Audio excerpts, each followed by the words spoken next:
Hello and welcome to another video. In this part of the series, we are staying a short distance away from Wellington in Greytown and exploring the Wairarapa. One of the activities I was most excited for was to walk the Patuna Chasm, which conveniently is what we will be doing on this episode.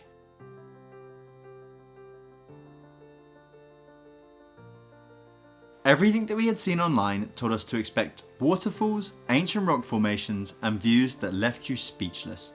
We were not disappointed. The chasm itself is located on private farmland, about a 15-minute drive out of Martinborough. As you near the farm, the road becomes gravel and you really feel like you're in the middle of nowhere.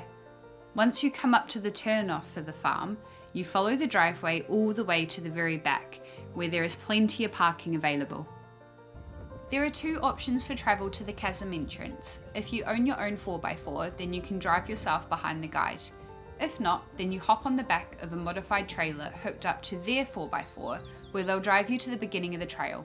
The trailer can only be described as an example of Kiwi ingenuity, bolting 2 rows of seats to the back with a handrail on. The ride was an adventure in itself. So much fun spotting sheep, cows and alpacas as we bumped along. The walk from the entrance gate is a loop and should take you between 2.5 to 3 hours depending on how many stops you make. The first section to the chasm is a leisurely bushwalk and doesn't take too much effort at all to complete.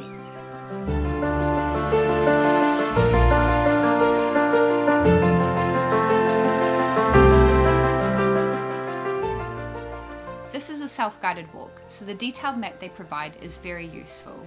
There is a $42 cost involved, which is mainly for the transport to the entrance of the chasm and in the upkeep of the area.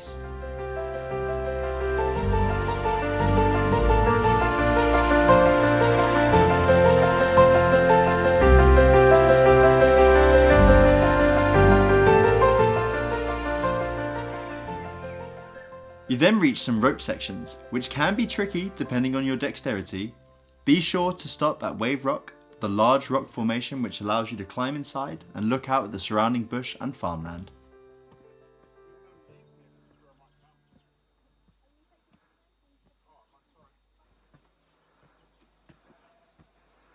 Still can't push it over.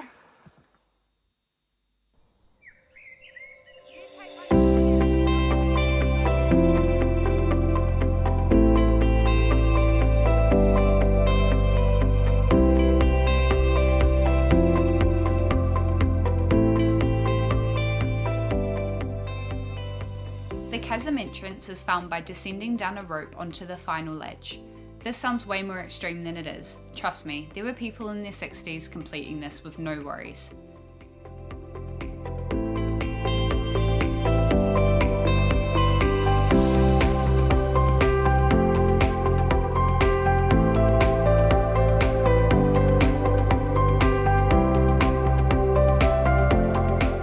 While the main walk carries you round to the left, it's definitely worth exploring up the river, to the right before continuing on. Although the water levels are higher this way, there are some sick waterfalls further along that you'd miss out by not taking the detour.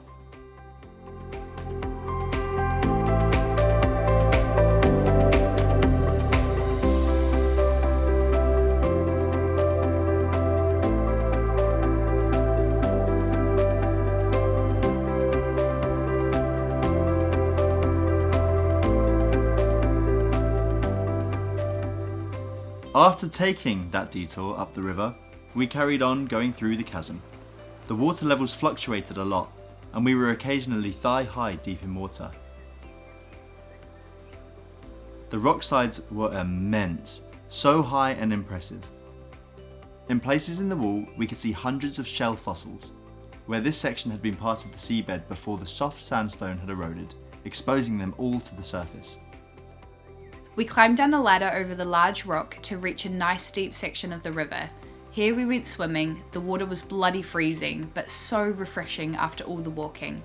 We were some of the brave few who did go for a dip though, and we got some funny looks from those passing us on the path.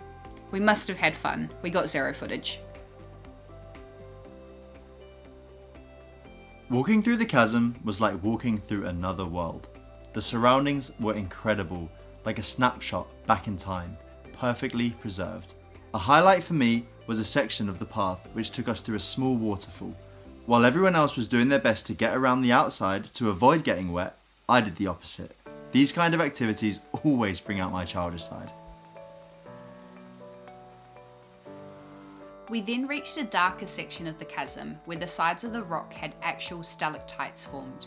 It was awesome seeing all the different formations. We spent a huge amount of time walking this section. It's crazy to see the rock still growing, still changing, and imagine how many thousands and thousands of years it took for it to get where it is now.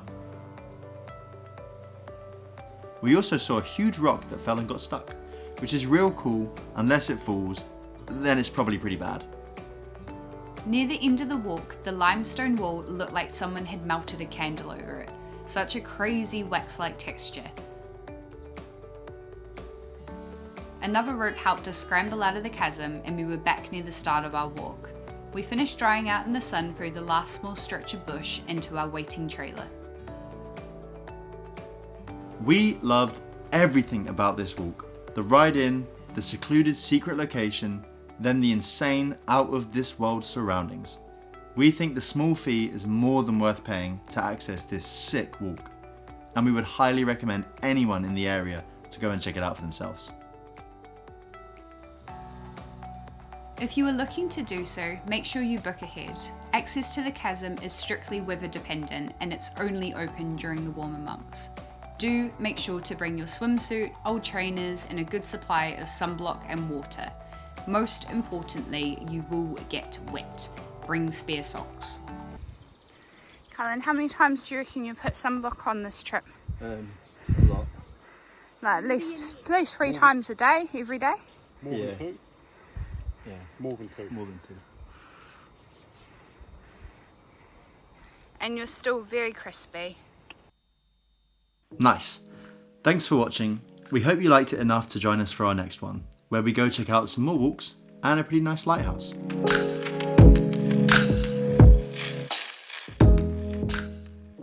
Bye-bye.